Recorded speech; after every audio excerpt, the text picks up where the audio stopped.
Hi everyone, welcome to Fin Cocktail. Today we're going to get a little technical. So a lot of you watch our videos and know where to invest, but you don't know how. Absolutely. So today we're going to discuss the kind of accounts that you need to have open as an individual if you want to begin your investments. तो आप अगर Indian resident हो या फिर आप एक NRI हो, accounts थोड़े से अलग होते हैं. So let's dive in.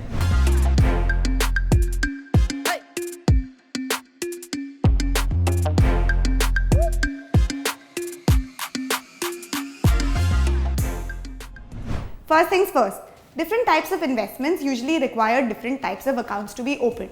But one thing that everyone needs to have in place is a bank account, especially if you're a resident individual. ऐसे नहीं कि आप आपके फ्रेंड को कह सकते हो कि मेरे पास थोड़ा कैश पड़ा है तो इन्वेस्ट कर लेना ना. तो चलो, once you have a bank account in place, आप फिक्स डिपॉजिट में इन्वेस्ट कर सकते हो. I am sure mom dad ने तो बताया ही होगा, राइट, कि FD करा लो.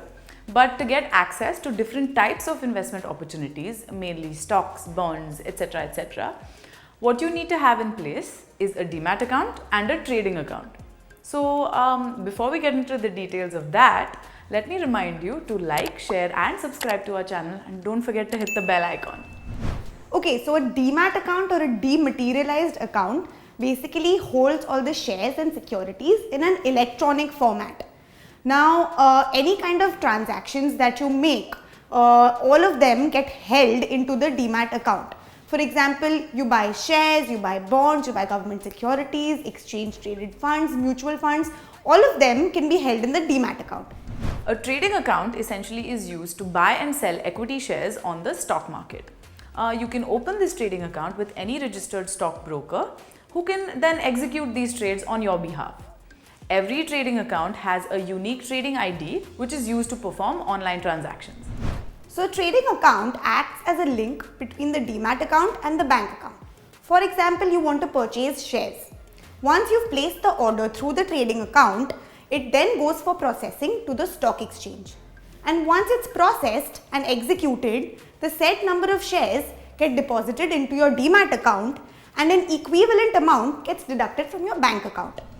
Acha, so now what's happened is that it's become really seamless and simple to open these types of accounts, especially the demat and the trading account. You have these discount brokers nowadays like Grow, IND Money, Zerodha, Upstocks. All of them make it so super easy that you can create these accounts online. What you need is essentially just to clear your KYC online. For that, you need your PAN card, your Aadhaar card or any other ID and your bank details, and you should be sorted. If you are an NRI or a non-resident individual, somebody who doesn't live in the country, the process is a little bit more different. First, you need to set up your NRE or your NRO account. What's the difference, you ask? NRE, which is a non-resident external, and NRO, which is a non-resident ordinary account, basically just differ in terms of how and where you'd like to use the money in those accounts.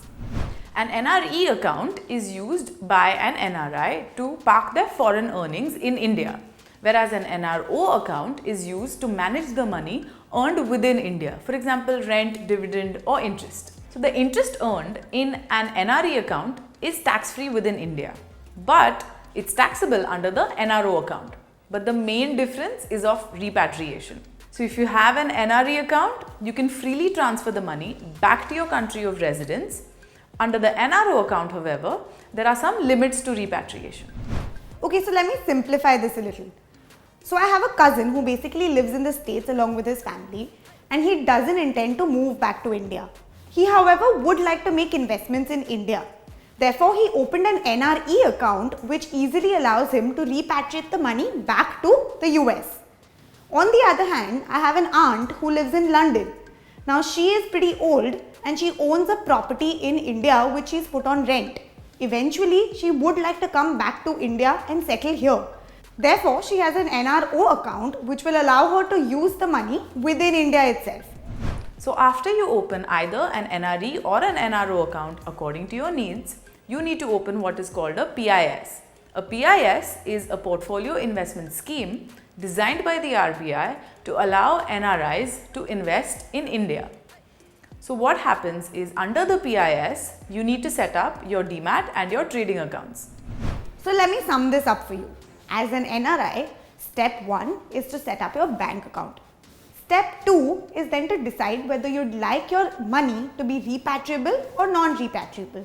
That will help you decide whether you need an NRE account or an NRO account. Step 3 is to set up the PIS if you want to make investments in India, which will also include setting up your demat account and your trading account. Just a small note, intraday trading and short selling of stocks is not allowed for NRIs. So seems easy, right? So what are you waiting for? Share this video with someone who wants to start their investment journey and get to investing. So आप convince हो गए या हम और बोले?